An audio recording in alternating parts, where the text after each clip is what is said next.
네, 할렐루야. 오늘 이 새벽에 하나님께서 우리에게 주신 말씀은 이제 오늘부터 느헤미야 말씀을 공부하겠습니다. 느헤미야 1장 1절에서 5절입니다.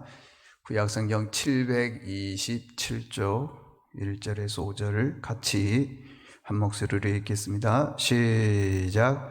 하갈의 아들 느헤미야의 말이라. 아닥사스다 왕 제20년 기스를 요월에 내가 수상궁에 있는데 내 형제들 가운데 하나인 하나니아가 두어 사람과 함께 유다에서 내게로 이르렀고 내가 그 사로잡힘을 면하고 남아있는 유다와 예루살렘 사람들의 형편을 물은즉 그들이 내게 이르되 사로잡힘을 면하고 남아있는 자들이 그 지방 거기에서 큰 환난을 당하고 능욕을 받으며 예루살렘 성은 허물어지고 성문들은 불탔다 하는지라.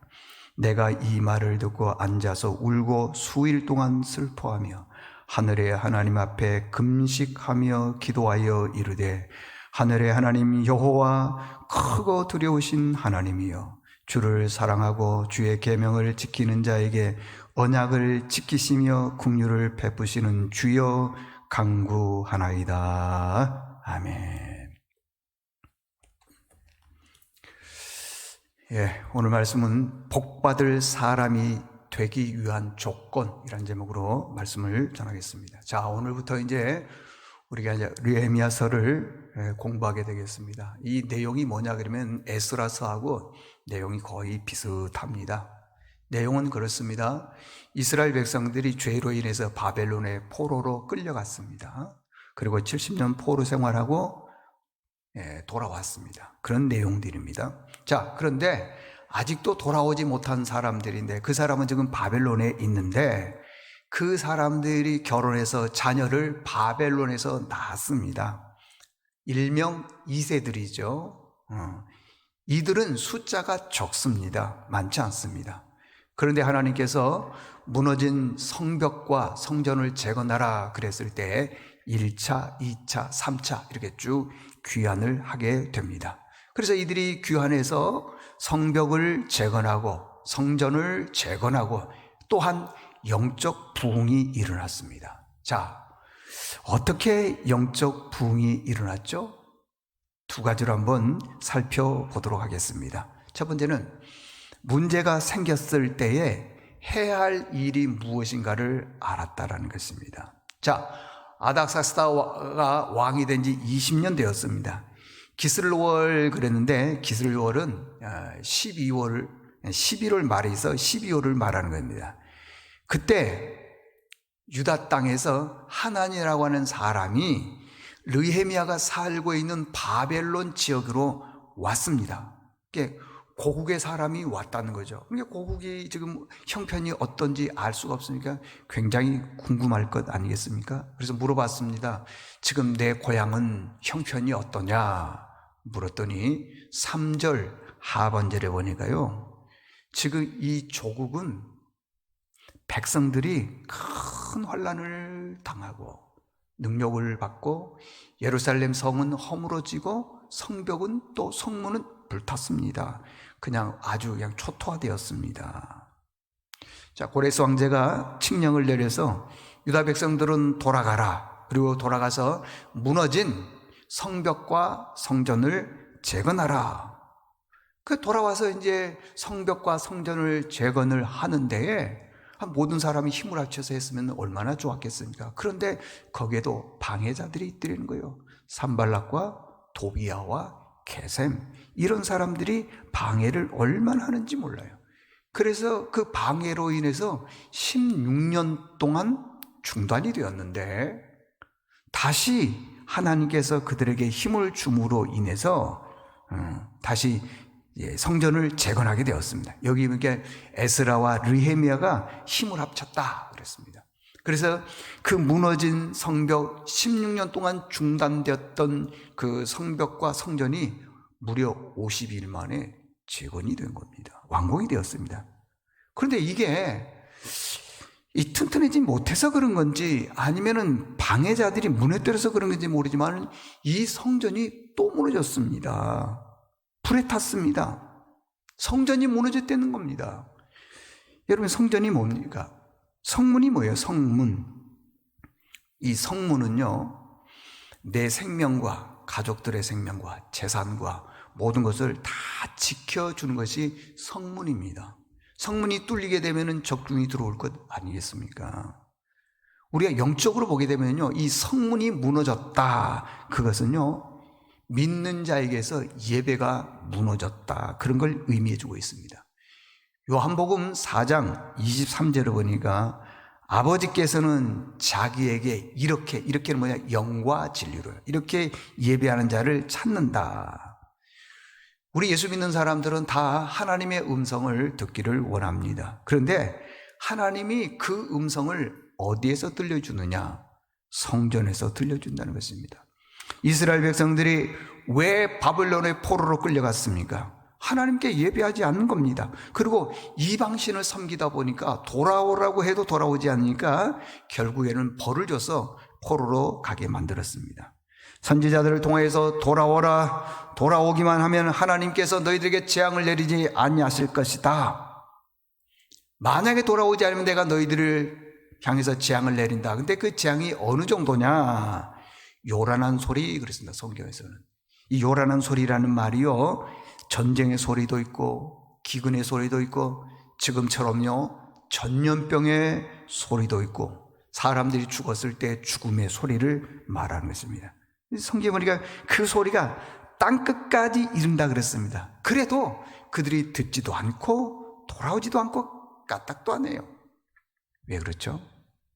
아직 그 하나님께서 주시는 재앙이 내게 미치지 않았기 때문에 안 올 거라고 생각을 하는 것입니다. 너희들이 돌아오게 되면 내가 용서해 준다. 돌아오라 그랬더니 돌아오라고 말했던 이사야 선지자 같은 경우에는요, 톱으로 썰어서 죽이더라는 겁니다. 예레미야 25장 33절에 보니까요, 그날에 여호와에게 죽임을 당한 자가 땅 이 끝에서 땅 저 끝에 미칠 것이나 그를 위해 곡하는 자도 없고 시신을 거두어가는 자도 없고 매장해 주는 자도 없으리니 그들은 지면에서 분토가 되리라. 이 분토라는 것은 똥하고 흙하고 섞여서 되는 그걸 말하는 거죠. 그러니까 완전한 멸망을 말해주고 있다는 것입니다. 하나님께서 이 말씀을 어디에서 하셨느냐? 성전 뜰에서 말씀하셨습니다. 예레미야 26장 2절, 여호와께서 이와 같이 말씀하시니라. 너는 여호와의 성전 뜰에 서서 유다 모든 성읍에서 여호와의 성전에 와서 예배하는 자에게 내가 내게 명령하여 이르게 한 모든 말을 전하되 한마디도 감하지 말라. 한마디도 감하지 말라. 돌아오게 되면은 너희들이 어떠한 죄를 지었다 하더라도 다 용서해 줄 것이다.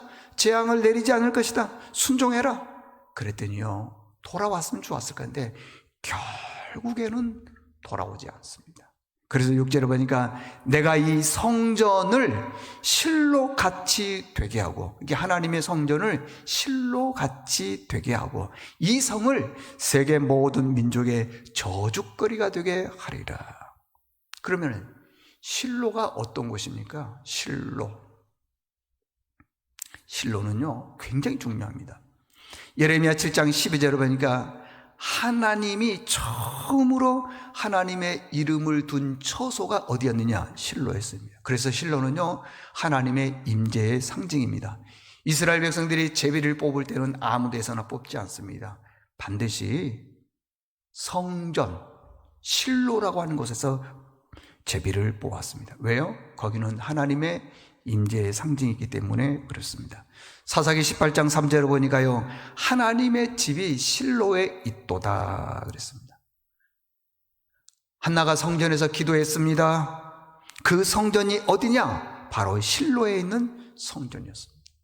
사무엘 선지자가 늘 성전에 있었다 말씀하고 있는데 그 성전이 어디에 있었냐? 실로. 그러니까 실로는요 하나님의 임재의 상징이 있는 곳이 바로 실로라는 것이다. 그런데 그 실로가 하나님이 떠나버린 장소가 되었습니다. 왜 그렇죠? 이스라엘 백성들이 하나님을 섬기지 않았기 때문에 그렇습니다. 여기요, 이 실로는 원래는요, 가나안 땅의 원주민들이 있는 성읍이 아닙니다. 여호수아가 그 가나안 땅을 점령하고 나서 이스라엘 백성들을 중심으로 해서 직접 건립한 도시인 것입니다. 그래서 이 도시의 실로에는요, 언약궤가 300년 동안 있었습니다. 실로는 거룩한 장소입니다. 하나님의 임재의 상징인 그 장소입니다. 그런데 그곳을 하나님이 떠났다고 하는 것입니다. 그 성을 세계 모든 민족의 저주거리가 되게 했다. 왜 그렇습니까?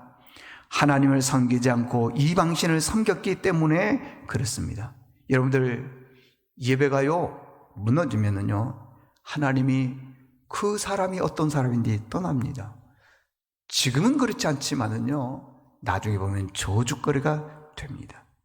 그래도 믿지 않더라는 것입니다. 왜? 재앙이 그에게 미치지 않았기 때문에 그렇습니다.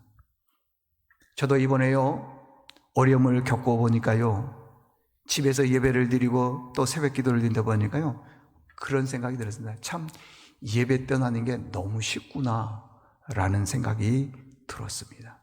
여러분들, 다시 말씀드리지만은 어떤 경우가 있더라도 예배 떠나지 말기를 바랍니다. 마지막 두 번째는요, 쓰임 받으려면은 결단이 필요하다고 하는 것입니다. 자, 느헤미야는 아닥사스다 왕이 살고 있는 수상궁에 있었습니다. 이 수상궁을 지금으로 하면 청와대입니다. 여러분, 청와대가 어떤 곳입니까? 모든 힘과 권력이 집중되어 있는 그런 곳 아닙니까? 우리나라는요, 법의 원칙에 의해서 나라를 다스리지만은 이때 당시 아닥사스다가 왕이 되었을 때는요, 법이 있었지만은 법보다 더 위에 있는 그게 아닥사스다 왕의 말입니다. 그걸 전제군주라 그러는데, 법이 있어도요, 그거 하지 마 그러면 그 법을 무시하고 왕의 말을 듣습니다. 그러니 얼마나 이 수상궁이 힘과 권력이 있는 그런 곳입니까? 그런데 그 수상궁에 지금 누가 있다고요? 느헤미야. 느헤미야가 소식을 들었습니다. 그랬더니 백성이 환난을 당하고 능력을 받고 예루살렘 성은 허물어졌고 성벽과 성전은 불에 타서 없어졌습니다. 그 얘기를 들어요. 그 얘기를 듣는 순간 느헤미야는 수일 동안 울면서 금식하면서 하나님께 기도했다는 것이죠. 그리고 나를 그곳에 보내주십시오. 지금 러시아와 우크라이나가 전쟁을 하고 있습니다. 그런데 한국계 우크라이나인이 있습니다. 이름이 33살의 이파샤라고 하는 사람인데 배우입니다. 아주 유명한 배우예요. 미래가 보장되어 있는 젊은이입니다. 잘 생겼습니다. 아주 그냥 튼튼한 사람입니다. 근데 이 사람이 나라가 위기에 처하니까 자원 입대를 했습니다. 그러고 난 다음에 우크라이나인을 외국으로에게 탈출을 시켜주는데 돕다가 러시아인이 그냥 박격포로요 쏴버린 거예요. 그래서 맞아서 죽었습니다. 가만히 있었으면 안 죽었을 텐데, 평생 편하게 살 텐데, 군대 자원 입대 안 해도 누가 뭐라고 하지 않습니다. 그런데 조국을 위해서 싸우다가 숨지더라는 것입니다. 자, 보십시오. 느헤미야도요 수상궁에 있었습니다. 얼마나 출세가 보장되어 있고 왕의 신임을 받았습니까? 어느 날 아닥사스다 왕이 이 느헤미야를 보고, 옛날에는 그러지 않는데 지금은 수심이 가득하더라는 겁니다. 아니 그럴 수도 있는 것이죠. 그러고 지나가면 될 텐데, 워낙 총애를 받으니까 여기 성경에 보니까 그렇게 얘기를 합니다. 2절에 보니까요, 왕이 내게 이르되 내가 병이 없거늘 어찌하여 얼굴에 수심이 있느냐? 이는 필연 내 마음에 근심이 있음이로다. 그러더라는 것입니다. 여러분들, 참 너무 마음이 아프죠. 여러분들, 그런 많은 권력을 가지고 있음에도 불구하고 그걸 다 뒤로하고 조국을 위해서 헌신하더라는 거예요. 쓰임받더라는 것입니다. 자, 우리 주변을 한번 보십시오. 우리 주변에 보면은 믿음이 있는 사람처럼 보이지만은요, 희생이 있는 곳은 안 가는 사람이 있습니다. 손해가 가거나 또 내지는 피곤하거나 그러면 안 하는 거예요. 그리고 영광이 있는 곳만 가고요, 이름이 드러나는 곳으로만 가는 사람들이 있습니다. 여러분들 교회 일꾼을 왜 세웠다고 생각하십니까? 교회는요, 희생과 헌신이 없이는 세워지지 않기 때문에 희생과 헌신을 위해서 일꾼을 세운 겁니다. 그런데 요즘 어떻습니까? 힘들다고,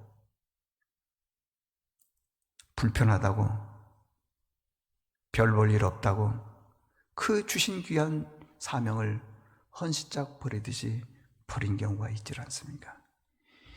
이사야서 6장 8절에 보니까 주께서 이르시되 내가 누구를 보내며 누가 우리를 위하여 갈고 하니 그때 내가 이르되 내가 여기 있나이다 나를 보내소서. 이제요, 이런 말씀을 듣기 싫어하는 시대가 온 것 같아서 매우 마음이 아픕니다. 여러분들, 하나님은 우리에게 사명을 주셨습니다. 그 사명대로요, 쓰임 받았으면 참 좋겠습니다. 결론입니다. 복받는 사람이 되기 위한 조건들이 있습니다. 어떤 문제가 생겼을 때요, 그 문제를 해결해야 되는 그런 마음을 가지고 있는 사람이고요, 또 하나는 희생의 자리로 가는 사람입니다. 우리 예수 믿는 그리스도인, 특별히 세운 가족들은 하나님이 부르시는 그날까지 주께서 주신 귀한 사명을 잘 감당할 수 있는 믿음의 식구들 될 수 있기를 바랍니다. 기도하겠습니다. 하나님 아버지, 오늘부터 느헤미야서를 듣게 되는데 참 느헤미야는 출세가 보장되어 있었습니다. 그런데 고국에서 왔던 하나냐라고 하는 사람에게 고국의 사정과 실정을 물었더니 이루 말할 수 없는 환난과 능욕을 받고 예루살렘 성은 허물어지고 성벽과 성문은 불탔다 그러면서 고통스러워하고 울고 그런 모습을 보게 됩니다. 그러면서 나를 보내달라고 하는 말씀이 있습니다. 하나님 아버지, 우리도 정말로 복받는 사람이 되기 위해서는 그냥은 안 됩니다. 어떤 일이 있었을 때 내가 해야 될 일이 무엇이며 또 희생의 자리가 어떤 것인 것을 알 수 있는 저희들 되게 도와주셔서 하나님 마음에 꼭 들어서 귀하게 쓰임받는 믿음의 식구들 되게 도와주시옵소서. 예수님의 이름으로 기도드리옵나이다. 아멘.